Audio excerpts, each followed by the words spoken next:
Okay, so I have an '04 Canyon GMC and my glove box latch broke. Sorry about the video, first time doing this. So right here is a tiny little connector. You can barely see that. Yeah, I know. Sorry about the video. But it broke. And they want anywhere from $50 to $75 for this thing.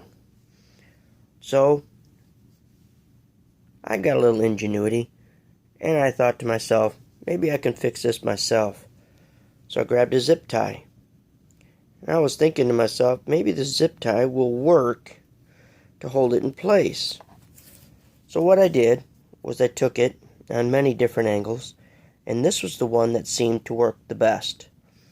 So as you can see, the mechanism will lock into place, and then when you simply just tug it, it pops out. Whatever a zip tie costs, there's the charge for repair.